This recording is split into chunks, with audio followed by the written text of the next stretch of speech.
just have all these questions, and then I hear that Tina's already working, so I don't know. I just have all these questions, but I won't take up nobody's time. I promise. I'm done. No, ma'am. There is no question that is too big or too small. I think that everybody in this classroom can learn from each other, and Tina brings a special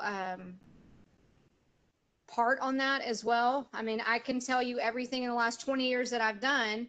Tina's doing it, so you have more resources. So there's not anything that you're not going to ask that I promise you it won't get answered. Yes. So always feel free to ask questions. That's what this is about. Yes. Always ask questions. Okay. Yes. Okay, so I think before we were rudely interrupted by whatever that was that just happened, we were starting on case study number 2. Yes. All right, Linda Cardwell calls the medical office. Her daughter Rachel, 9 years old, was seen in the office 10 days ago. Rachel was diagnosed with strep throat, and the physician ordered Amoxil 250 milligrams TID times 7 days.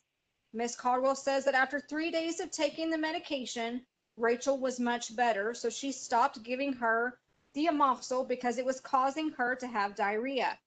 Miss Cardwell says that her 12-year-old son started feeling achy all over, and she gave him the Amoxil for 10 days, and it seemed to help.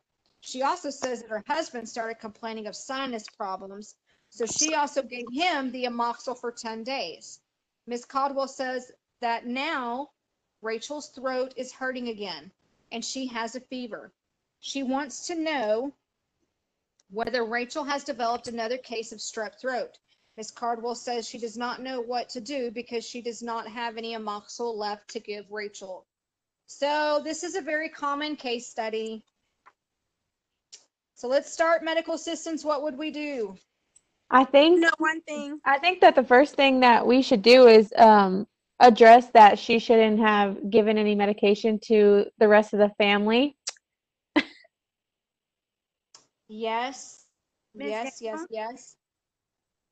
So Huh? I believe we're supposed to inform her because isn't it and I could be wrong, but um you're really supposed to finish your antibiotic because I believe that when you don't finish your antibiotic, there's something about your body or your immune system that just stops kind of functioning.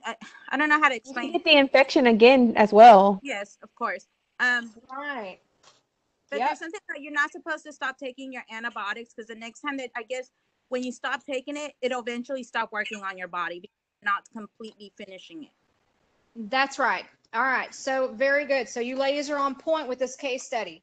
So the one thing is that we need to explain to the mom that the patient needs to take all of the medication. If a patient, which most patients do, whether they're kids or not, they will stop taking the medicine because they start to feel better. Well, what happens is that if you don't complete that medication, you're only helping the symptoms. You're not getting rid of the infection yet. So what happens is that when the symptoms start reappearing, a lot of times we actually cannot prescribe that same medication because the infection develops a resistance to that medication. Yes. So that is one thing. So what would be a good way, because we have to remain caring and professional, how are we going to have this discussion with this mom? I would tell her Um, I highly recommend her to make sure that her child takes the antibiotic um, completely, finish it for the whole 10 days? What is it? 10 days? 7 days? 7. 7 days. Also, we It's can very tell her that if she has any symptoms, like how she had diarrhea, that she could call the physician and let them know because they can give her something for that or, to help that out so that way she can finish her medication without any problems. That's right. Very good. That's another good one. All right. What else? or just let her know ahead of time that the one of the symptoms I mean one of the symptoms that is diarrhea because I know that antibiotics does cause diarrhea. Topical antibiotics, topical or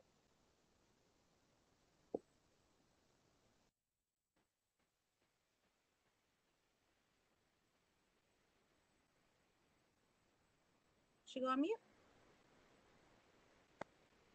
Very good. All right. So, I mean, is there anything else that we can tell our patient?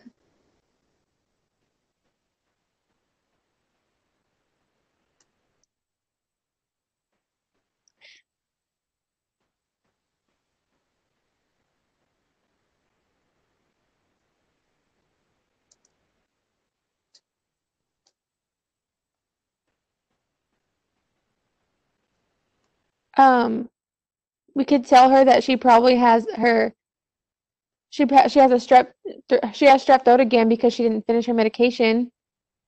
Yeah. All right, good. All right, what about the family members? I Right, think so it's she should very give it, important she knows not to give her son any antibiotic, you know, that it's very important that she calls a doctor and he be seen so he can be diagnosed instead of taking antibiotic when we are not sure what his, what's wrong with the child. very good. All right, good. All right, anything else?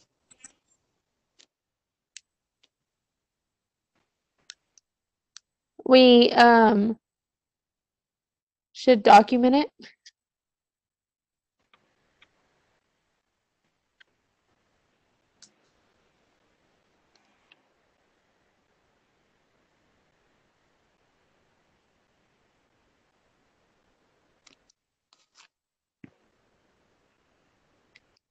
Or no.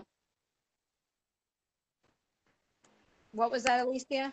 I said she should document it. Very good. Yep. Document it. All right, anything else?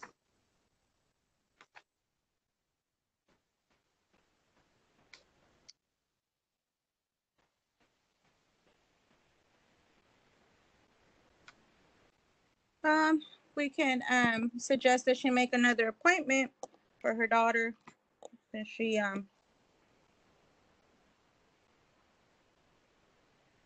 think her throat started hurting again and she has a fever, so Very good. All right, so this is a good case study, guys, because you'll be surprised at how many patients do this.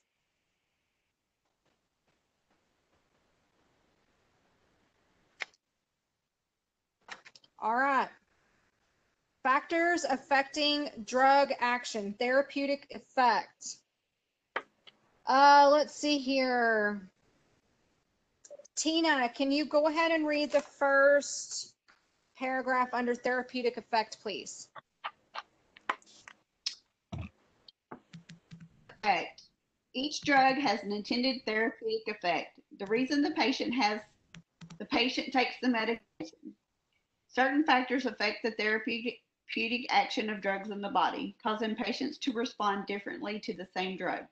Because of this, the drug therapy may need to be adjusted to meet these variations, which include the following. All right, very good. Talia, go ahead and read age.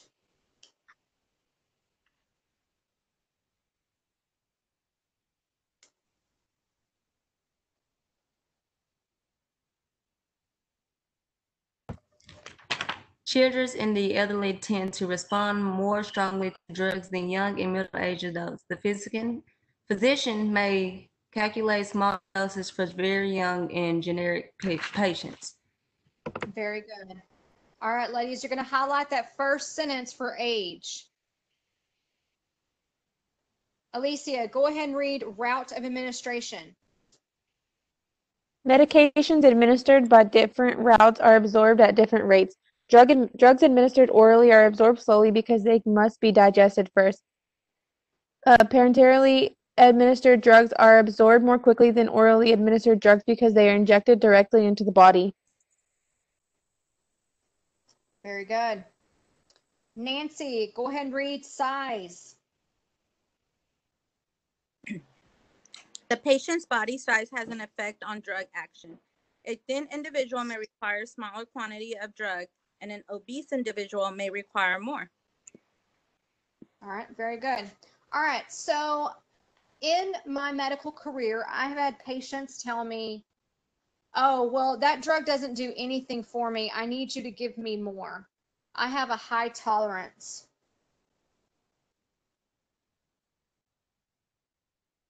Does that mean that I'm going to change anything? No. Nope, that's right. Very good. Okay, good. Natalie, go ahead and read time of administration, please. A drug administered by the oral route is absorbed more rapidly when the stomach is empty than when it contains food. A drug may not produce the desired effect or may be absorbed too slowly if it is taken with food when food is present. Some drugs irritate the stomach's lining, however, and must be taken with food. The drug package insert or a drug reference should always be consulted to determine when a drug should be taken. Very good. If we don't have access to a drug package insert, what is another resource that we have in our office we can use?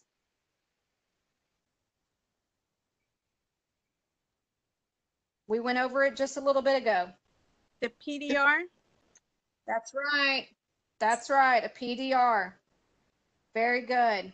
All right, so first off, you're going to highlight the first sentence on time administration. Also notate that if you know that a drug may need to be taken on a full stomach, as a medical assistant, please go ahead and talk to your patient about that. Let them know. If I know that iron, the doctor is prescribing iron or having the patient take iron, if I already know that that's going to cause constipation and it upsets tummy, I'm going to go ahead and tell my patient, I do recommend that you take this on a full stomach, which that means whether it's on your heaviest meal or eat a full piece of toast. Do what, Tina? Because the iron with the constipation, we also tell our patients they can take it with the stool. That's right. Yep. So, and then I'm going to advise my patient that go ahead and take a stool softener if they don't already do so. So you can already have these conversations with your patient. So before they leave your site, they already know, okay, you know what, this medicine may make me sick. Let's see if we can go ahead and bypass that. Let me go eat a piece of toast or eat a few crackers, something on my stomach before I take this medication. All right. Tolerance.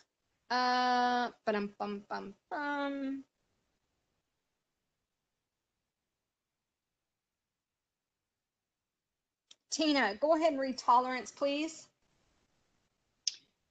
Tolerance. A patient taking a certain drug over a period of time may develop a tolerance to it. This means the same dose of a drug produces the desired effect after prolonged administration. The physician should be notified to determine whether a change of a drug or a dosage is needed. All right, very good. Ladies, what do you think I'm going to have you highlight under tolerance?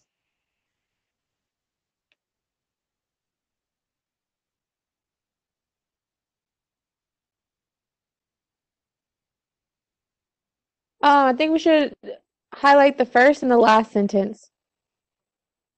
Very good. That's right, but that's what I'm gonna do. Very good. I also want you Okay. to go ahead and highlight the second sentence too. So you're going to end up highlighting the whole paragraph. Okay. Yep, very good. Good job, ladies.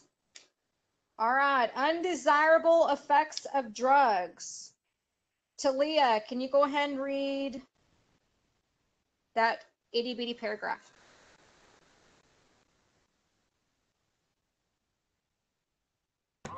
A drug may cause undesirable effects which may occur immediately or may be delayed hours or even days after administration of the medication. All right, very good. Talia, what do you think that might mean?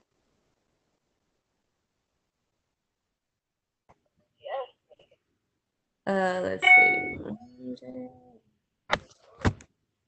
I guess like it's saying it can have some symptoms that's not listed on the medication. After you take it, it could, yeah. Right. Yeah, which means it can occur at any time. For some patients, they may have effects after taking a medication for 2 weeks. It wasn't just immediate, it was like a delayed. So very good. That's right. Okay. Let's see. Talia, go ahead and read adverse reactions for me too, please.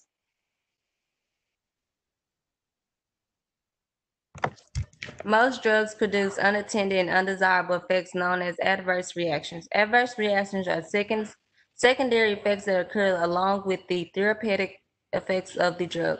Some adverse reactions refers to as side effects and harmless and are often tolerated by the patients to obtain the therapeutic effect of the drug. Most patients are willing to tolerate the dry mouth and drowsiness that may accompany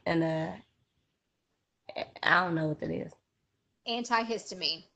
Antihistamine to obtain the therapeutic effect. Other adverse reactions, such as decrease in blood pressure or an allergic reaction, can be harmful to the patient and warrant discontinuing the medication. Very good. Thank you. All right. So you're going to highlight where it says some adverse reactions referred to as side effects are harmless and are often tolerated by the patient to obtain the therapeutic effect of the drug.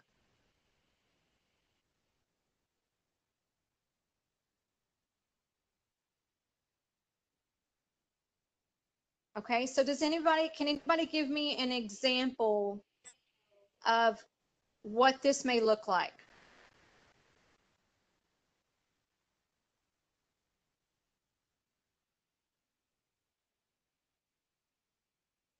So an antibiotic and it'll make me have a rash, but Yeah. I can take for the rash and continue taking the antibiotic to get over the infection because I tolerate the rash with the Benadryl.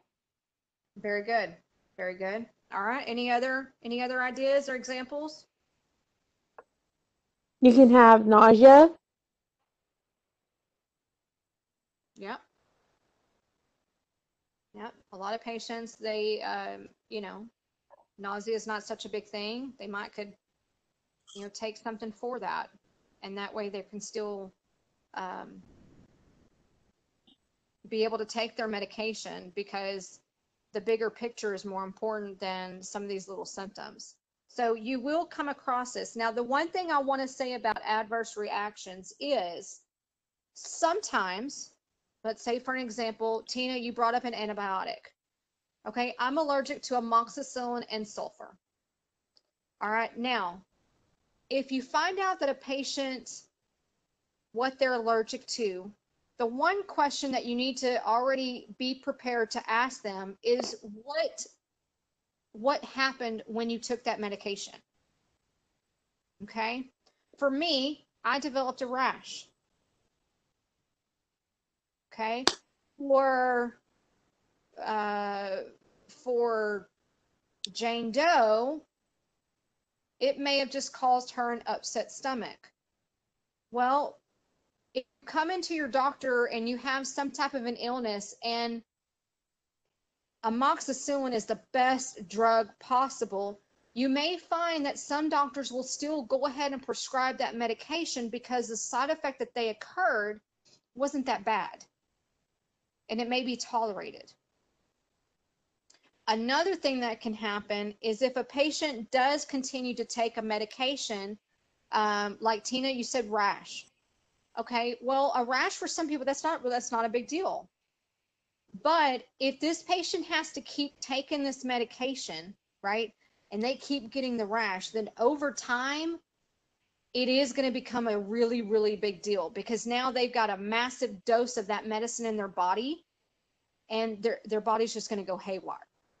So sometimes adverse reactions aren't that big of a deal and sometimes they are.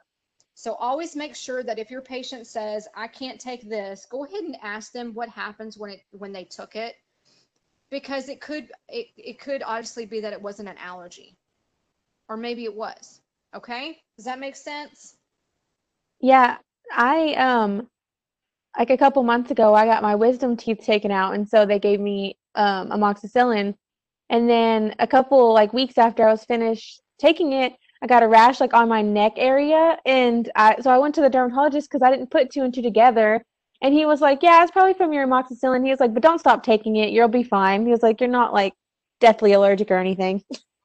Right. That's He was like, right. it's just a reaction.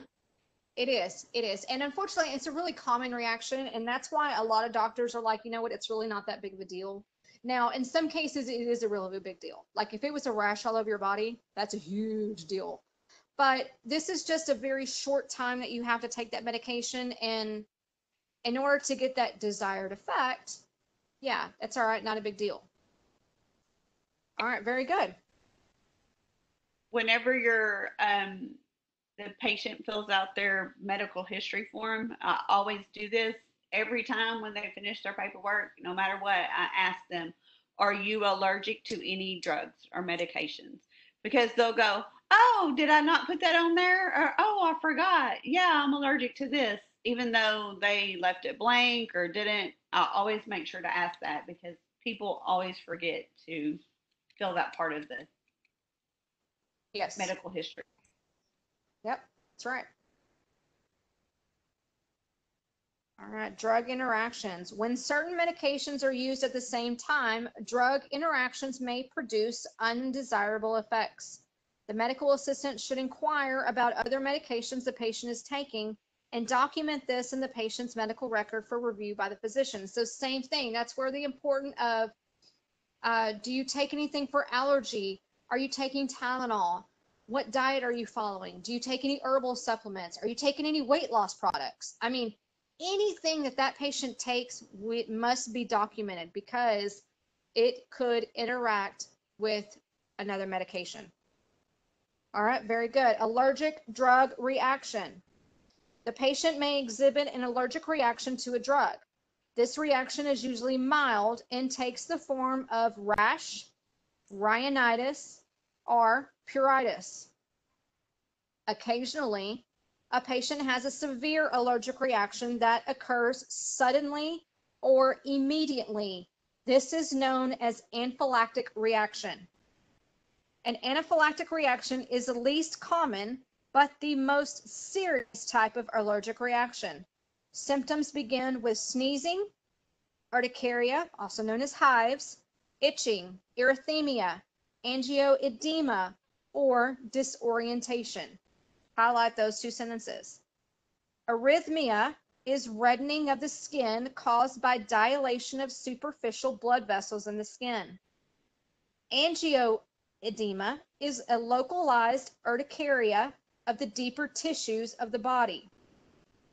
If not treated, the symptoms of anaphylaxis quickly increase in severity and progress to dyspnea, cyanosis, and shock. Blood pressure decreases and the pulse becomes weak and thready. Convulsions, loss of consciousness, and death may occur if treatment is not initiated promptly. All right, angioedema. So really quickly, if I what do you ladies think that means? I want to see if y'all been studying your terminology. If I say edema, what does that mean?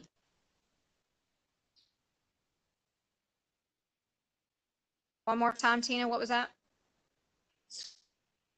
Inflammation, swelling. That's right. Inflammation, swelling. All right, so angioedema, it's a little thicker in the tissues, but it's gonna be the same thing. It's gonna be swelling in the area. All right. Any questions before I continue for anaphylactic reaction? What's the difference between that and itis? Well, itis is an inflammation as well, but what part? Like there was an example a while ago of rhinitis. Like if it said pancreatitis, I'm sure it's inflammation in the pancreas, right? That's right, exactly. So it's going to be the same thing. So itis does mean inflammation, but it may be more tailored to a part on the body, an organ. So if we have, let's see.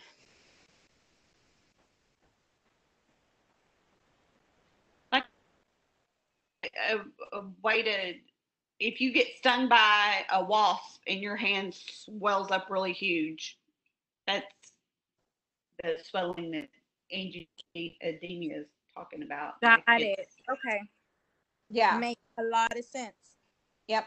So it's more tailored to a body part. Itis is known for inflammation, but it may be as well tailored to an organ or a body part. If a patient just has edema, that's swelling, but that may be generalized, Got right? it. A patient may have a lower leg edema. That means they've got swelling on the lower parts of their legs. So it's more ways to identify inflammation, swelling. That's where you have to start coming a little more specific. To prevent an anaphylactic reaction to a drug or to reduce its danger, the medical assistant should stay with the patient after administration of the medication. The medical assistant should be especially alert for signs of anaphylactic reaction after administering allergy skin test or a penicillin or allergy injection. If a reaction occurs, the physician should be notified immediately so that he or she can begin treatment immediately. In general, treatment consists of 1 or more injections of epinephrine, depending on the severity of the reaction. Highlight that sentence. Epinephrine goes to work immediately to reverse the life-threatening symptoms of anaphylaxis. When the patient's condition has been stabilized, he or she is usually given an injection of an antihistamine. An antihistamine takes longer to begin working, but helps alleviate urticaria, itching, angioedema, and arrhythmia. The medical assistant must ensure that an ample supply of epinephrine is on hand at all times. Many offices maintain emergency crash carts for this purpose. All right, so your office, they may or may not have an emergency crash cart, but they may have emergency medications located in your office to help with these type of situations. So you definitely always want to ask.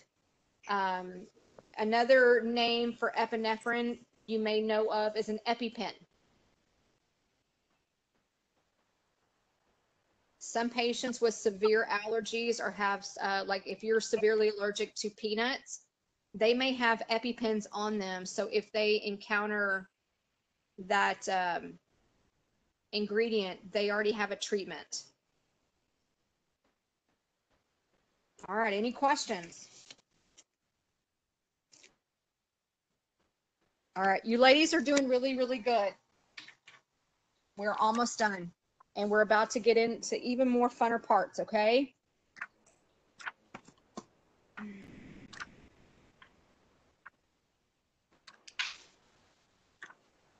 Oh, baby.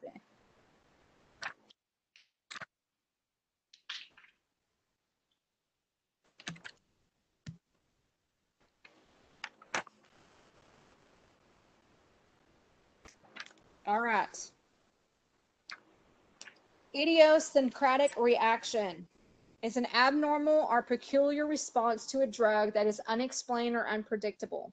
Elderly patients are most prone to idiosyncratic reactions to drug and should be monitored closely when they are taking a new medication. All right. Guidelines for preparation and administration of medication. To prevent medication errors, the medical assistant should follow these guidelines when preparing and administering any drug. All right, let's see. Alicia, please read 1 through 3.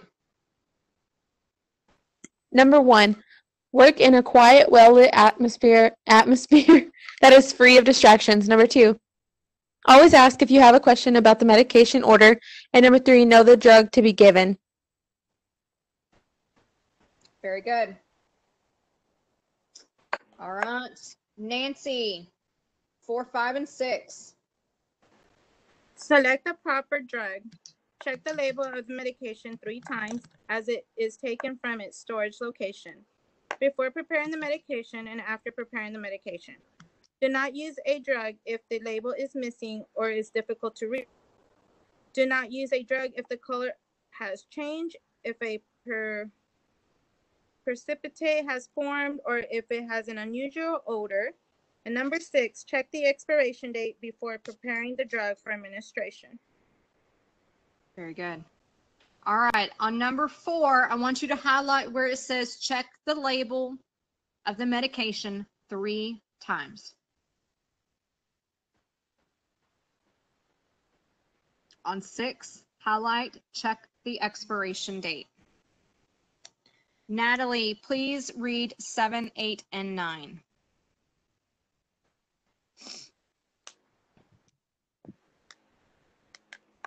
Pair the proper dosage of the drug. The term dose refers to the quantity of a drug to be administered at one time. Each medication has a dose range or range of quantities of the drug that can produce how do you say that? Therapeutic. Therapeutic effects. It is important to administer the exact dose of the drug. A dose that is too small would not produce a therapeutic effect, and a dose that is too large could be harmful or even fatal to the patient. Correctly identify the patient so that the drug is administered to the intended patient. When medication is administered, the patient should be identified by his or her full name and date of birth. Before administering the medication, check the patient's records or question the patient to ensure that he or she is not allergic to the medication. Very good. All right, on number 8, I want you to highlight where it says the patient should be identified by his or her full name and date of birth. On number 8, highlight check the patient's record or question the patient to ensure that he or she is not allergic to the medication. All right, Tina, please read 10, 11, and 12.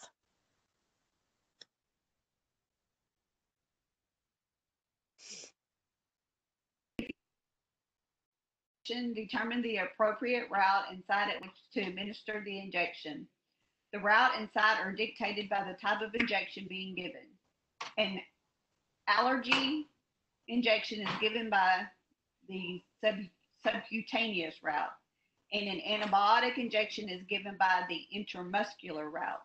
The site must be free from the abrasions, lesions, bruises, and edema. Number 11, use the proper technique to administer the medication. 12, stay with the patient after administering the medication. Very 3, good. document. Is that all?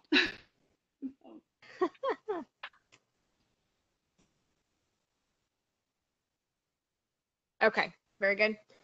Talia, please read 13.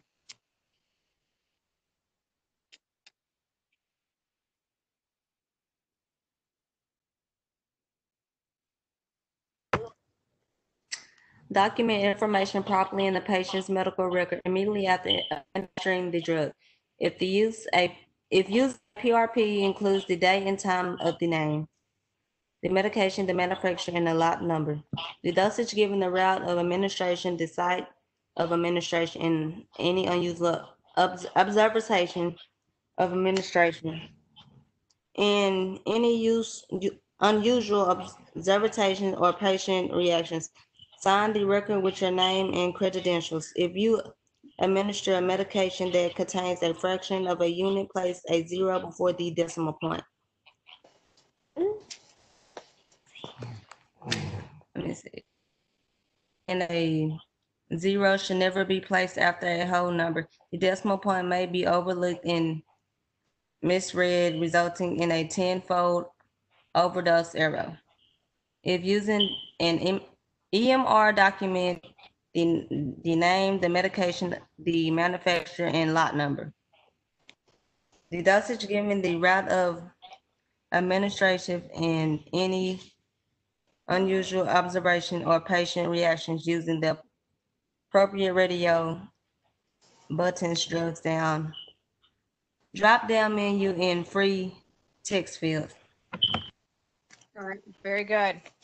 All right, number 14, I am going to read loud and clear. Please, please embed this in your mind. Always follow the 7 rights of preparing and administering medications in the medical office. Right patient, right medication, right dose, right route, right time, right technique, and right documentation.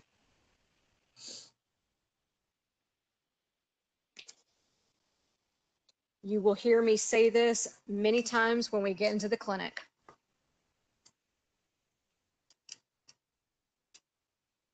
Any questions on that part? No. All right. Oral administration. Alicia, please read the first and second paragraph, please. Convenient and most used method of administering medication. Oral administration means that the drug is given by mouth in either a solid form, example tablet, capsule, or liquid form, example suspension or syrup. Absorption of most oral medications occur in the small intestine, although some may be absorbed in the mouth and stomach. Many patients find it easier to swallow a tablet or a capsule with a glass of water. Water should not be offered after the patient has received a cough syrup, however, because the water will dilute the medication's beneficial effects. Unless the patient has a malabsorption problem or is unable to swallow, the oral route is considered the safest and most desirable route for administering medication. Procedure 11.1 outlines the procedure for the administration of oral medications. Sorry. Very good. Okay, so on the first paragraph, I want you ladies to highlight where it says oral administration means the drug is given by mouth in either a solid form, for an example, tablet or capsule, or a liquid form, example, suspension or syrup. All right, I want you ladies to turn over to page 412 and 413. Procedure 11.1, it's administration on oral medications. You will hear me again say this when we're done with this chapter, but you want to make sure that you do read all the procedures in this chapter. All right, on page 413, parenteral administration, or parenteral administration. That's a hard word for me too. All right, Nancy, please read the first paragraph.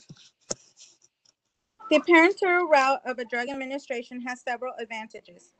Medications given subcutaneously, intramuscularly, and intravenously are absorbed more rapidly and completely than medications given orally. In some cases, the parenteral route is the only way a drug can be given. Example, insulin, most immunizations.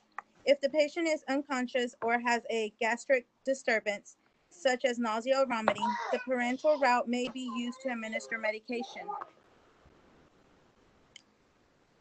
I'm sorry, I lost my spot. That's okay. If the if state laws permit, the medical assistant is usually responsible for administering subcutaneous, intramuscular, and intradermal injections. Intravenous medications are sometimes administered in the medical office and are discussed in greater detail later in the section on intravenous therapy. Very good. All right, Natalie, go ahead and read the next paragraph, please.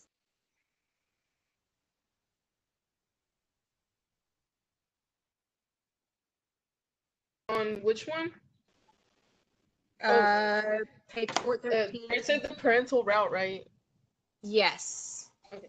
The parental route also disadvantages such as pain and the possibility of infection as a result of breaking the skin. The medical assistant can minimize pain by inserting and withdrawing the needle quickly and smoothly by withdrawing the needle at the same angle as for insertion.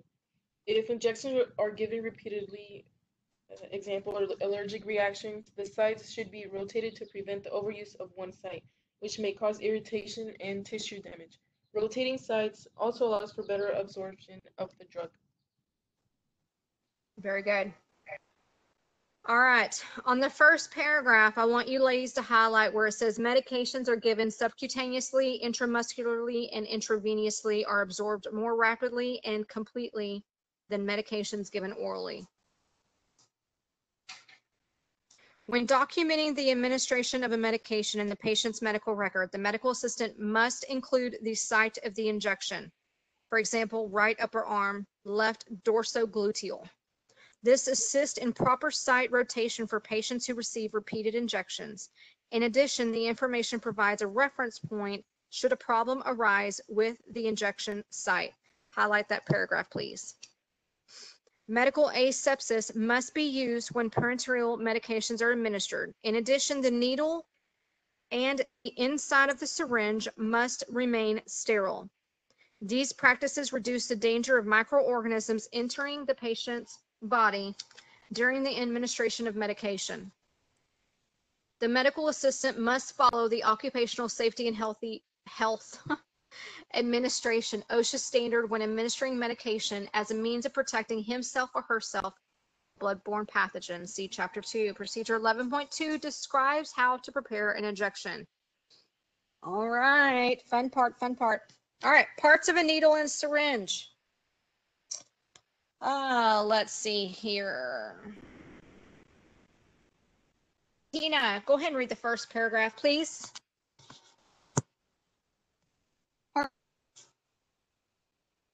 The needle consists of several parts. Figure 11.6. The hub of the needle fits onto the top of the syringe. The shaft is inserted into the body tissue. The opening in the shaft of the needle, known as the lumen, is continuous with the needle hub. Medication flows from the syringe and through the lumen of the needle. The point of the needle is located at the end of the needle shaft. The point is sharp so that it can penetrate the body tissues easily. The top of the needle is slanted and is called the bevel. The bevel is designed to make a narrow slit-like opening in the skin. This narrow opening closes quickly when the needle is removed to prevent leakage of medication, and it heals quickly. Very good, thank you. All right, you ladies are going to highlight the second, third, fourth, fifth, sixth, seventh, and eighth sentence.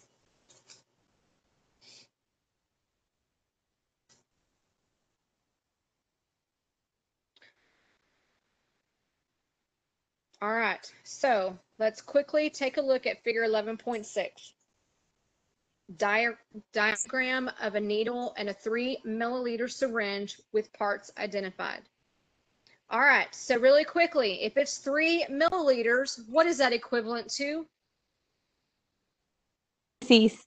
3 That's right, 3 cc's. That's right. All right, make a note. You will also get tired of me saying this when we get into the clinic. Your bevel points up to the sky.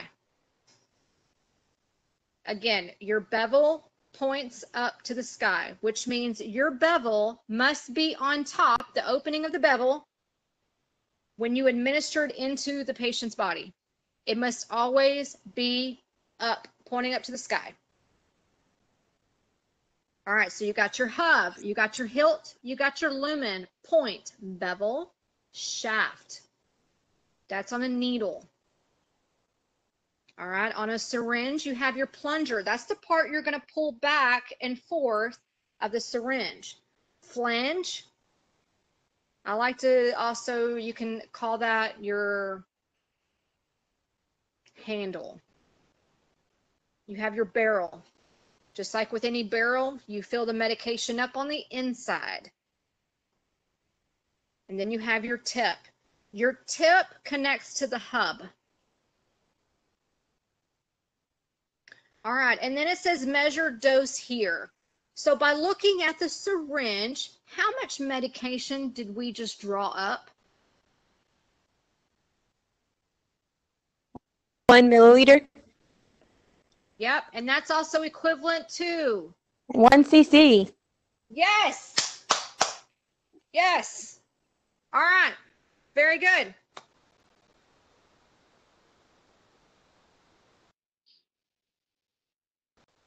Further, we'll finish up with the needle. And let's see here.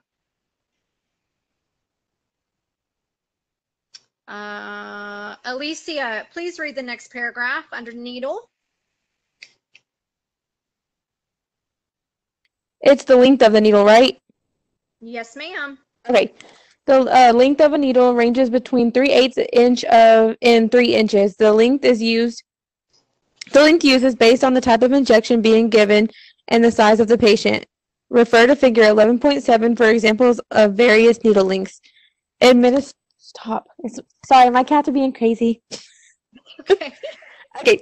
Anyway, stop. Administering an intramuscular injection to an obese adult requires a longer needle to reach the muscle tissue than would be required for a normal-sized adult. Administering an intramuscular injection to a thin patient requires a shorter needle to avoid inserting a needle too deeply and possibly penetrating the bone. The needle used to give an intramuscular injection must be longer than the one used for the subcutaneous injection so that it penetrates deeply enough to reach the muscle tissue. Very good. Each needle has a certain gauge. Please highlight that word. Needle gauges for administering medication range between 18 gauge and 27 gauge. The gauge of a needle is determined by the diameter of the lumen. As the size of the gauge increases, the diameter of the lumen decreases. Highlight that sentence. A needle with a gauge of 23 has a smaller lumen diameter than a needle with a gauge of 21. Thick and oily preparations must be given with a large lumen needle because they are too thick to pass through a smaller one. A needle with a larger lumen makes a larger needle track in the tissues. To reduce pain and tissue damage, a needle with the smallest gauge appropriate for the solution and route of administration is always chosen. All right, write this down. The bigger the number, the smaller the needle.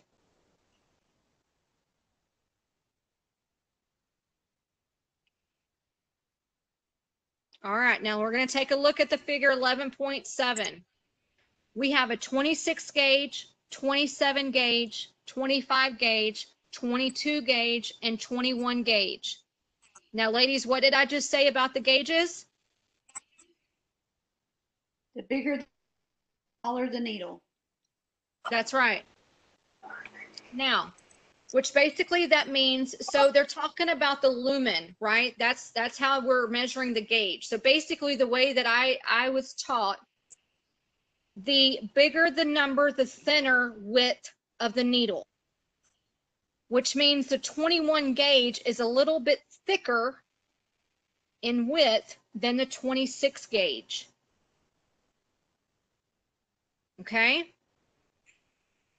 Now, in this figure, above the gauges, there are sizes 3/8 inch, 1/2 inch, 5/8 inch, 1 inch, and 1.5 inch. That is how long the needle is. Okay? Now, 25 gauge needle is a very common needle we will use to inject our medications. Not in all cases, but most common. Now, depending on the medicine I'm giving and where it has to go, I may do a different length. All right. Testosterone is a very thick and oily medication. Ladies, there is no right or wrong answer. Knowing that testosterone is thick, what medication, or I'm sorry, what needle length and think we're going to want to use when injecting the medication? 1.5. 1.5. Very good, 1.5. All right, now what about the gauge? What gauge needle? The 21. You can, yeah. Surprisingly, you're probably still going to use the 25. And here's why. The 21 gauge, it's a little wider, which means the patient may feel it more. Okay, so that's the downside. The upside is that you're actually going to be able to push the medication in faster. Now, a 25 gauge, the patient's not going to feel that going in as much. Downside, it's going to take you a minute to push the medication through. Now, all right. Any questions on that?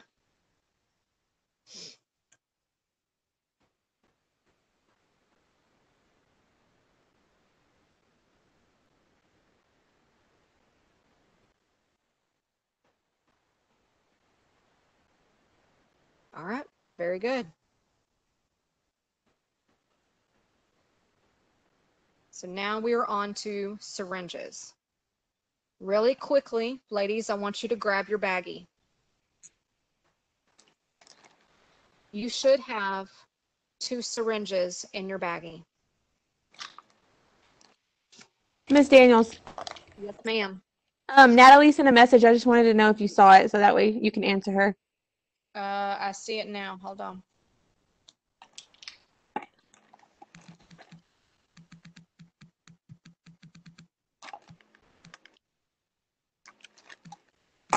Thank you, Alicia. All right, so does everybody have 2 syringes? Okay. So, syringe. The syringe is used for inserting fluids into the body.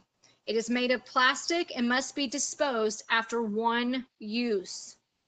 The syringe with an attached needle is packaged in a cellophane wrapper or a rigid plastic container. Information regarding the syringe's capacity and the needle's length and gauge is printed on the wrapper of the syringe and needle, figure 11.8. Syringes and needles are available in separate packages. In this case, the medical assistant must attach a needle to the syringe before drawing medication into a syringe. The parts of a syringe are the barrel, flange, and plunger. The barrel of the syringe holds the medication and contains calibrated markings to measure the proper amount of medication. Highlight those 2 sentences. Most syringes are calibrated in milliliters. What is milliliters equivalent to? Thank you. Which is the unit of measurement used most often to administer parenteral medication? The medical assistant should become familiar with reading the graduated scales on syringes. At the end of the barrel is a rim known as the flange, which helps in injecting the medication. Highlight. The flange also prevents the syringe from rolling when it is placed on a flat surface. The plunger is a movable cylinder that slides back and forth in the barrel. Highlight that sentence. It is used to draw medication into the syringe when an injection is prepared and to push medication out of the syringe when the injection is administered. Various types of syringes are available to administer injections. The choice is based on the type of injection being given. For example, tuberculin skin test, TST, allergy injection, antibiotic injection, and the amount of medication being administered. The types of syringes used most often in the medical office include hypodermic, insulin, and tuberculin, figure 11.9. Hypodermic syringes are available in 2, 2.5, and 3 and 5 milliliter sizes. Milliliter is equivalent to what? Peace. Very good. And calibrated in milliliters are cubic centimeters, cc's. They are commonly used to administer intramuscular injections. The insulin syringe is designed especially for the administration of an insulin injection, and the barrel is calculated in units. The most common type is the U100 syringe, which is calibrated into 100 units in increments of 2. Tuberculin syringes are employed to administer a small dose of medication, such as when administering a TSP. A tuberculin syringe has a capacity of 1 milliliter, and the calibrations are divided into tenths and hundredths of a milliliter. Syringes also are available with capacities of 10, 20, 30, 50, and 60 milliliters. However, they are not used for administering a medication, but rather for medical treatments such as irrigating wounds and draining fluid from cysts. All right. So, really quickly, figure 11.8, examples of syringe and needle packages labeled according to contents. Now, in the clinic, our insulin syringes have the syringe and the needle attached. Now, because it has a needle attached, I couldn't include it in your baggie. All right, now we're going to look at figure 11.9. All right, so in your hand, one of the syringes should be a 3 milliliter. Does everybody have that? Yes. That is your hypodermic syringe. All right, one of the most common syringes you will use in administering injections. All right, now in your other hand is going to be C, your tuberculin syringe. Now, can we use our tuberculin syringe for something other than tuberculin? No. I say no. I think yes. Okay, we got a yes and a no. Anybody else?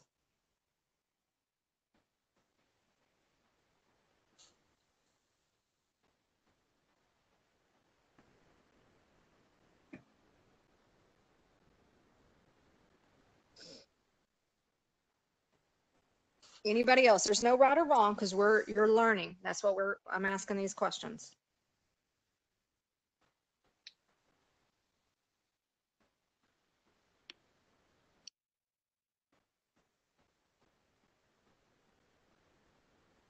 All right. Yes, you can. And the reason being is because even though it's considered a tuberculin syringe, it's still considered a 1 milliliter syringe.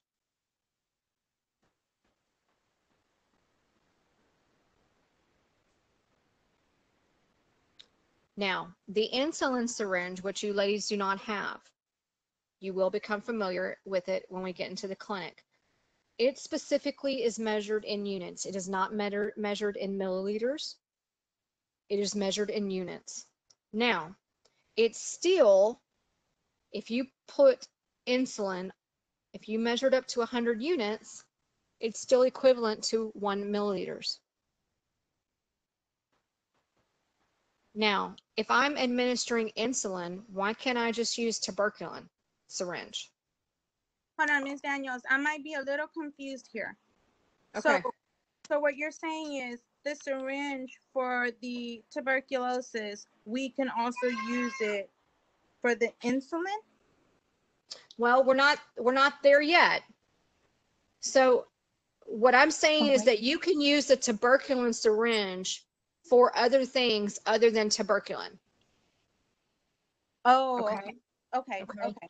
Now, the insulin syringe, if you look at it on your book, it's measured in units, but right underneath that, it says 1 milliliters. I don't feel like you should, or I don't feel like you could use it for other things just because it already has the needle attached to it, so it's a certain like size. You know what I mean? Yeah. So Like that's used for something specific, yep. and you can't change it. So I wouldn't think you could, but that doesn't mean you can't. Correct. So in most cases, the insulin syringe already comes with a needle attached.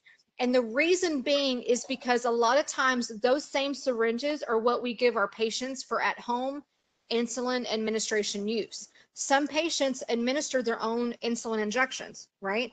So this way we don't have to teach our patients to change out syringe needles from when we're drawing up the medication and administering. That's too much for a patient. So in most cases, insulin syringes already come with the needle attached. Now, 100, so this syringe is telling me that 100 units is the same as 1 milliliter. So what does that mean? I mean, why is this labeled insulin? Does anybody know what maybe I'm going to rephrase that question. Because Why is this?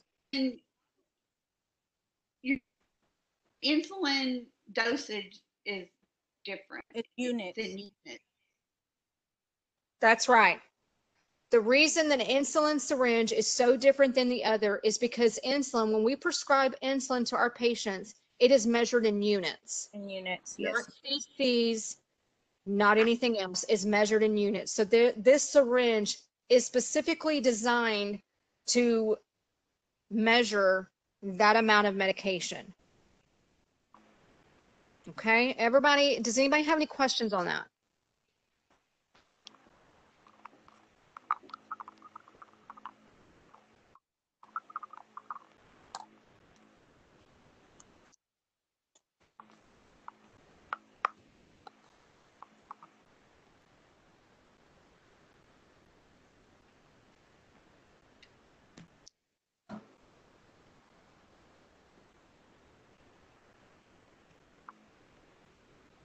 All right. Now, if I was to say, let's draw up 65 units of insulin, where is that going to leave the medication to be drawn up for?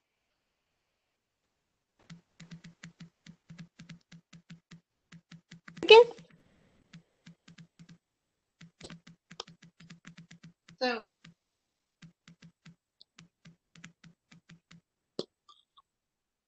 Does anybody have any ideas? What did you say, Ms. Daniels? Okay, so if I say that we're going to measure 65 units of insulin, where does that mark on that syringe? Where am I pulling the medication back? Oh, in between the 60 and the 50. No, it's not in between the 60 and the 50 because it's two increments, right? That's right. So it's in between the first and the second after 60. No, the second and third. Right? That's right. So yeah, so just like on our blood pressure, right? It's every line measures. It's the same thing on a tuberculin syringe. So that's right. So it's basically going to be like right in between. So we got 2, 4, 6, 8, 10. So it's going to be like right at the third, like in between the second and third line of the 60 and 70. 60 and 70. Does everybody see that? Yes. Okay. If I say draw up 0.8 cc's of a tuberculin syringe, where is that going to be? It's to the right, the first one to the right of 10. it's going to be the 0.8 on the tuberculosis syringe. I got the wrong one, sorry. That's okay. I was looking at the wrong one, so I was like, what? Yep, that's right. So it's going to be right at the 0.8 on the tuberculin syringe. All right, very good. Now, if I was to say, draw up half a cc's, where would that be on syringe A and syringe C? Syringe A would be on the half. Yep. And you said how much? 0.5?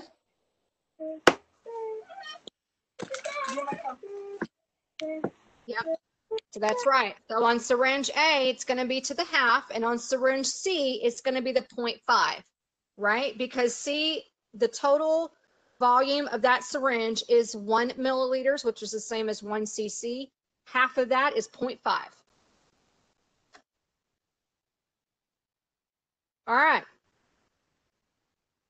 Any question on syringes?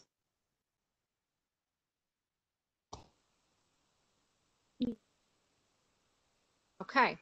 So because you guys are given a 1 cc and a 3 cc syringe in your baggie, you can open it, play around with it, pull that plunger back, get the feel of having to pull a plunger back and pushing it back in. All right. Fill it up with water. Push the plunger in. Get the feel of what it will feel like to have a substance in that barrel. Okay. Get a feel for holding it. So that's designed to kind of help you see it, feel it, play around with it. So that way, once we get into the clinic, administering and medication to another won't be so scary. All right. I need to practice giving injections on oranges. That's what we did. Yes. So when I went to MA school, not only did we practice on each other as students, but we were also given oranges to practice on that. The only problem is that because with it being at home, I couldn't give y'all needles because I really wanted to be able to do that, but that's dangerous, especially if you got little kitties in home. So now you can still do that. I mean, you can't have a needle, but you can still practice on holding an orange and a syringe in your hand. Just get the feel for it. Play around with it. Take the plunger all the way out. Put it back in. Because guess what? That happens. Yeah, so play around with it. That's what it's for. All right, safety engineered syringes. OSHA stipulates requirements to reduce needle stick and other sharp injuries among healthcare workers. As discussed in Chapter 2, employers are required to evaluate and implement commercially available safer medical devices that reduce occupational exposure to the lowest extent feasible. Safer medical devices include safety engineered syringes. Safety engineered syringes incorporate a built-in safety feature to reduce the risk of a needle stick injury. Highlight those two sentences. Figure 11.10 illustrates types of safety engineered syringes and the methods for using them.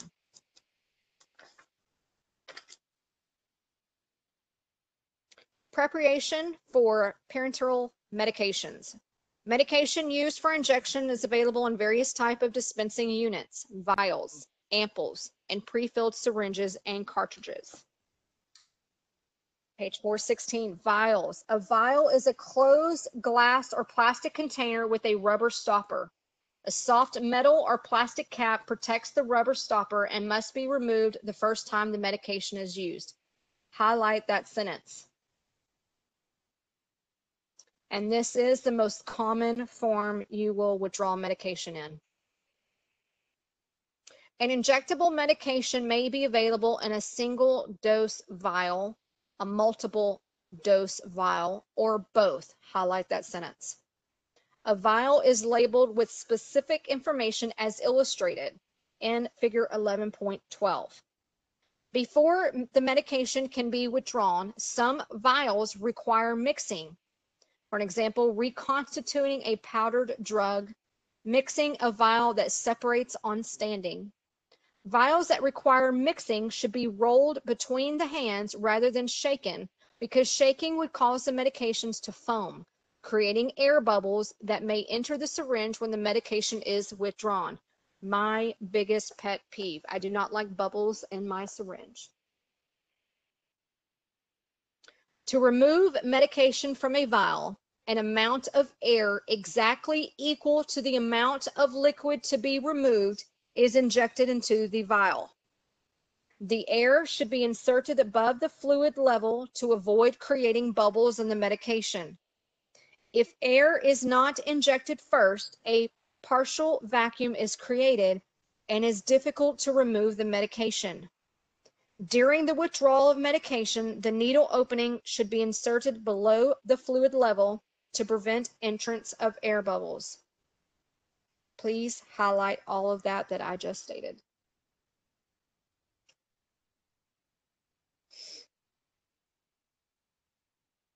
Air bubbles can be removed by tapping the barrel of the syringe with the fingertips. If the bubbles are allowed to remain, they take up space that the medication should occupy, which would prevent the patient from receiving the full dose of medication. So the reason that air bubbles are a big pet peeve is because they are taking up space where medication should be, right? So if I'm giving a patient 1 cc of medication, but I have a huge air bubble in my syringe, that means I'm probably only giving the patient a fourth of what the doctor prescribed, which means I'm not helping getting the patient better. Any questions on that?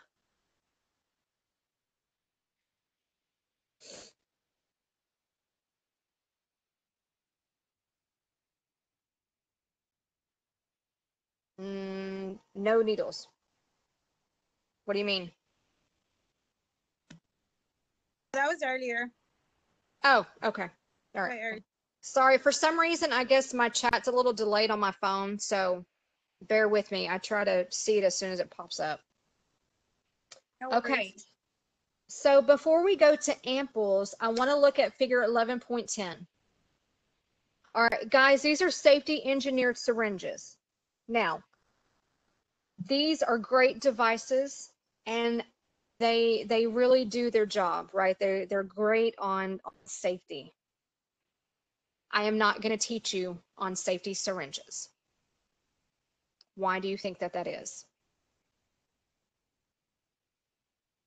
You told us at the beginning that in our externship, they might not have us using safety syringes, so it's better to teach us how to do regular syringes so that way we're safe all around. That's right. Very good. Thank you. That's right. So if I can teach you the basics, then if your office happens to have safety, well, then that just made your job that much more easier, but you're prepared regardless. Now, in a lot of cases, you'll find that your office actually may not carry safety devices. And the reason being is, yeah, they're great and they're safety, but they cost more money. So your office may not want to, may not order them unless your office sees fit that they need them, okay? All right, ampoules. An ampoule is a small sealed glass container that holds a single dose of medication. An ampoule has a constriction in the stem, known as the neck, which helps in opening it. Before opening, the medical assistant must ensure that there is no medication in the stem by tapping it lightly. A colored ring around the neck indicates where the ampoule is pre-scored for easy opening. The ampoule is opened by holding it firmly with gauze and breaking off the stem with a strong, steady pressure. Again, these are glass containers. Some offices will have these, so always make sure that you're very careful in opening these. All right, ladies, turn to page 418.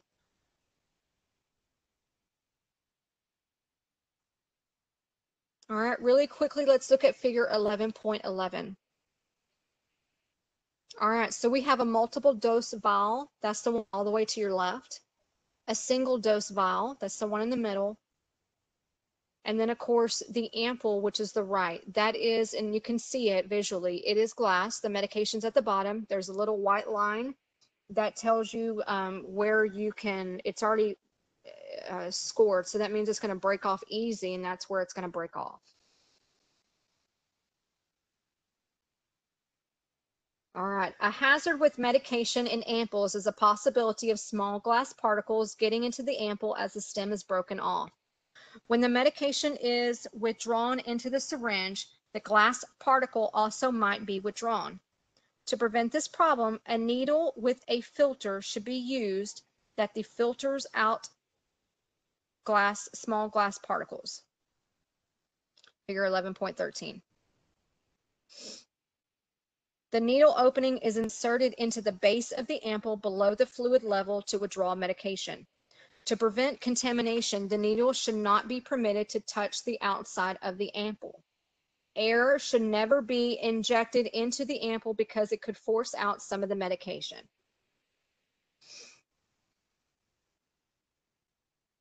Okay, so in dermatology, we didn't use ampoule, but we did use Botox. Botox came in, it was in the size of a single dose vial, but you could get it was a multiple dose vial.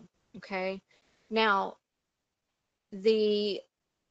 in some cases you would have to take the rubber stopper off of the Botox and you would have to insert your needle, and you can never let the needle touch the bottom of the bottle, so you had to be really careful with drawing that out. And the bottles usually are made of glass. So once that rubber stopper comes off, you also have to be careful and not break the glass. Fun fact, we used insulin syringes for our Botox injections. Does anybody know why that might be? Say that again, Tina. You pay for your Botox by the unit. They give units. That's right. Of Botox. Yep. Very good. Yep. So that's right. It's measured in units. Fun fact. All right. Highlight, air should never be injected into the ampoule because it could force out some of the medication. Pre-filled syringes. Some drugs come in pre-filled disposable syringes. Using this type of dispensing unit does not require drawing up the medication. The name of the drug, the dose, and the expiration date are printed on the syringe, figure 11.14. Some offices also may have pre-filled syringes. Storage. The medical assistant should always read. What was that, Tina?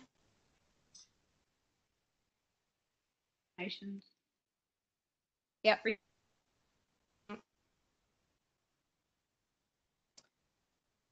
The medical assistant should always read the drug package insert to determine the proper method for storing each parenteral medication, because improper storage may alter the effectiveness of the medication.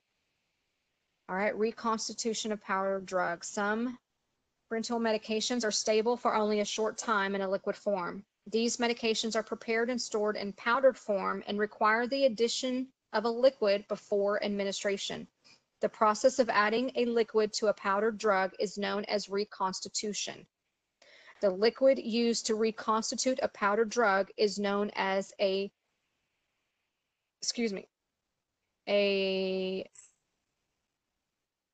why on earth can I not say that word? A diluent. And usually consists of sterile water or normal saline. I have no idea why I can't say that word. The powdered drug is contained in a single dose or multiple dose vial and is accompanied by specific instructions for reconstitution. An example of a parenteral medication that requires reconstitution is the measles, mumps, and rubella MMR immunization. The procedure for reconstituting powdered drugs is outlined in procedure 11.3. All right. So really quickly, let's look on page 418, figure 11.12. Is everybody doing all right? I'm going to admit that I'm a little tired already. Okay. All right. So we'll finish up these next few pages. This is a big chapter, and I kind of already warned you guys that, but I know we had a late start. Okay. So figure 11.12, information included on the label of the medication vial. All right. So in A, we have the NDC, National Drug Code, the brand name, route of administration, the total amount of medication in the vial, dispensing unit, generic name, drug preparation, and drug strength. And B, we have our lot number and our expiration date. So when you are documenting that you're giving a patient a drug, you will document the name of the medication. Generally, you'll do the brand name, the drug strength, the lot and expiration date, and that's not including where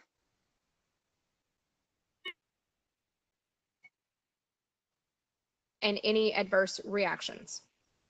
Okay, so that's how you will read a medication vial. All right, so with that being said, I know it's been a long afternoon, so I'm going to let you ladies read the rest of this chapter.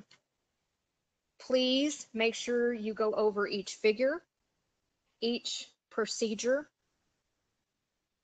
read the case studies, the terminology in this chapter really quickly, because I know everybody had a question about the prescription assignment. So go to your binder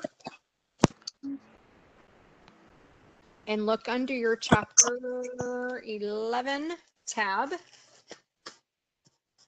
Okay, I have already emailed 4 different examples of a prescription.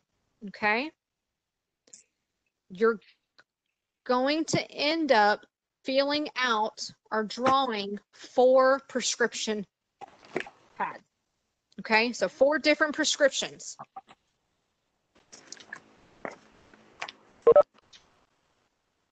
All right, and you use, so for number 1, you're going to read that information, and you're going to take that information and you're going to place it in that prescription.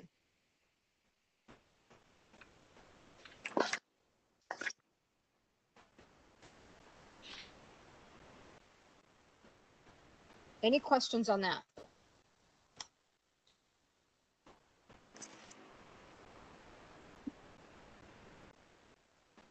Okay. The next sheet in that chapter is going to be giving an injection. This is basically a step-by-step on how to give an injection. Another sheet you have in your binder on chapter 11 is the syringe quiz. Does everybody have that? Yes. Okay. And then the last is syringe dosage. So these are it's a total of 3 worksheets you're going to send me. But again, on the prescription, it's a total of 4. Okay. Wait, we're gonna send you 3 worksheets? Yep. You've got one that is a syringe, a barrel, parts of the barrel, or not the barrel, parts of the syringe. Yeah. Okay, you got that. All right, and then the other one is the syringe dosage. Do you see that sheet? It's 1, 2, 3. 3 questions. Yes. Okay, and then the first one was the prescription one. So I think I tried to send you guys at least a couple of copies of a blank prescription. If you don't have it, that's fine. You can draw your own. You can use the book, or just doodle your own little prescription. I just want to see that, like for prescription practice number 1, that you have the right information on that prescription. Okay, so it doesn't have to be perfect. I just want to make sure you understand how to write a prescription.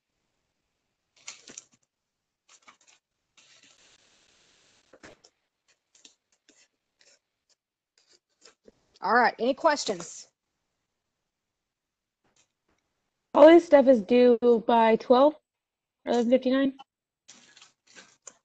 No, you ladies actually have until tomorrow morning to send the worksheets to me.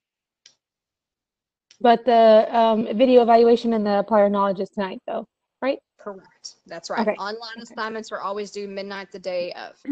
Okay. Okay. If you ladies have any questions, please, please, please do not forget one-on-one tutoring is available, whether it's one person or all of you. Let me know, because this chapter, this plays a very important role in your clinic. Yes, it does. Yes, it does. Okay, so make sure that if there's anything you're not getting or you want to make sure you have, just because we don't have live lecture tomorrow does not mean that I am not available. Okay. All right. So what I need you ladies to do, because even though I'm going to be posting, there's going to be 2 videos posted to chapter 11, just because of all the chaos this afternoon. On the prescription, I would like to make sure that you ladies help the other students. Make sure they understand the prescription if they reach out to you. If y'all still have questions, let me know. Just make sure that everybody's on the same page as well as I do, okay? Yes, ma'am. All right, very good, ladies. I'm so proud of y'all. Y'all are all doing so good. All right, y'all have a great evening. Let me know if you need anything. Thank you. You're welcome. Thank Bye, you. guys. Bye. Bye.